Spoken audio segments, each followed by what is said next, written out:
正住喺香港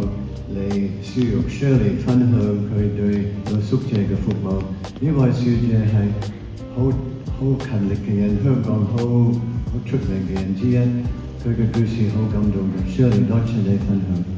大家好，我係Shirley。我喺慈悲香港入邊咧係負責外展嘅工作。外展係做咩咧？就係捐窿捐罅去揾啲露宿者嘅。我會咧每一日啦，朝頭早，每日晏晝啦，或者夜晚啦，都會去唔同嘅地方，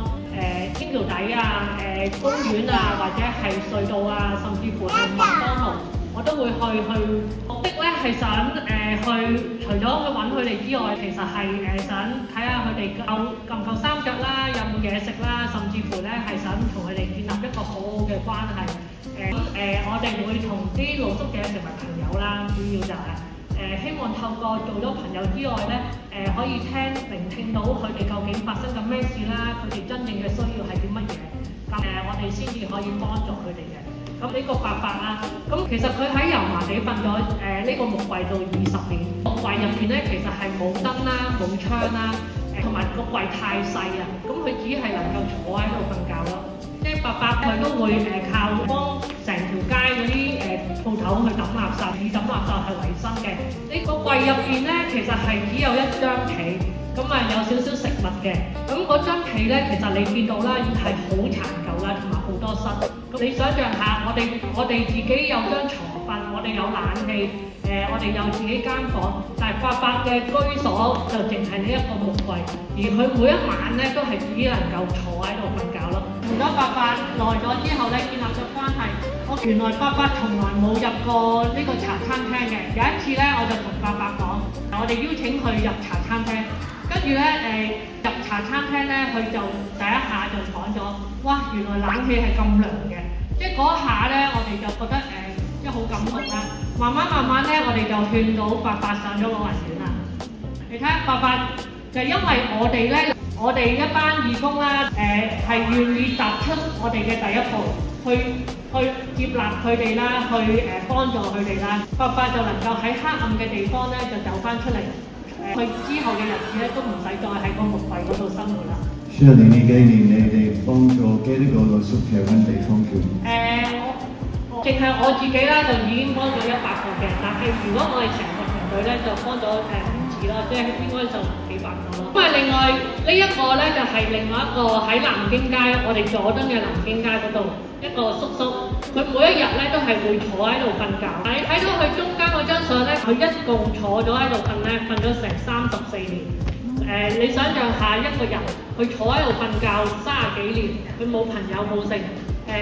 每一次打風落雨咧，我哋都會好擔心佢嘅，所以咧我哋都會去攞啲被俾佢啊，亦都係擔心佢唔知會唔會俾人偷咗啲被啊。咁於是我哋又係同樣啦，因為我知道咧有好多機構接觸過佢，咁但係都唔能夠去令到佢願意上樓啦。咁於是我哋成班同事啦、團隊啦，就去同佢做咗朋友啦，關心佢啦，同埋去同佢去食嘢啊，中意去大家樂啊、麥當勞啊，甚至乎去行街市啊，我哋都會去陪佢，目的係想同佢建立到一個互相嘅伴侶。咁記得前年啊，有一年佢中咗暑，跟住佢就開始就聽我哋勸啦。我哋話不如你睇完醫生，我哋帶你去一個地方去瞓覺。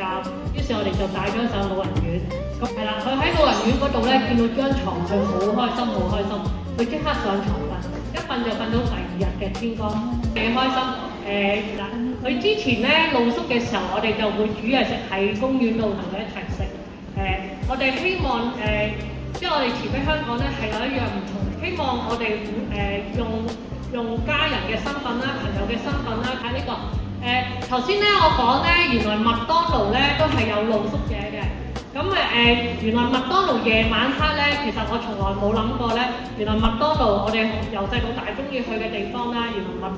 佢入邊咧，即係夜晚嘅時候係好似而家咁樣啦，全院滿座啦，個坐翻晒麥當勞嗰度去瞓覺去休息。咁或者係佢哋冇嘢食嘅時候，就會去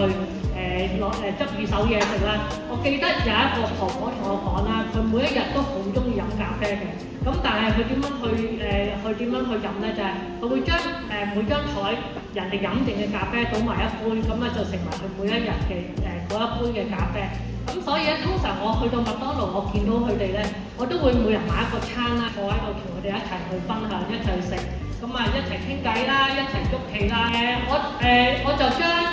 我喺平時外展嘅嘢，譬如好似啲露宿者啦，冇飯食啦，同埋而家天氣越嚟越熱啦，咁露宿者都咁，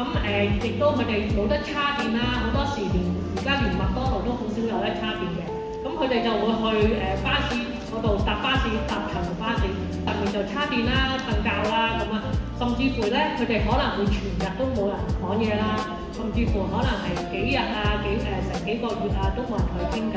咁啊，於是我就將所有嘅情況咧就話俾神父聽，跟住神父就好好啦，就喺上海街192號地鋪度開咗一間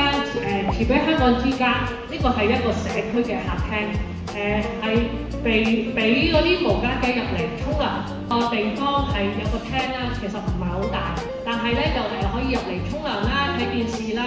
咁亦都可以有一班成班大家都係街友，咁啊互相接納大家，咁啊成為一個屋企咁樣就我覺得最感恩嘅咧就係呢一班人咧，佢被幫助咗之後咧佢做翻有翻嘢做啦咁啊，於是乎佢哋就走翻出去，跟我一齊走翻出去探露宿嘅，甚至乎佢哋係自己自動走去社區入邊去自己去探露宿嘅，咁買飯俾佢哋食啊，唔係俾衫佢哋慰問佢哋啊，即係呢個係好感恩嘅。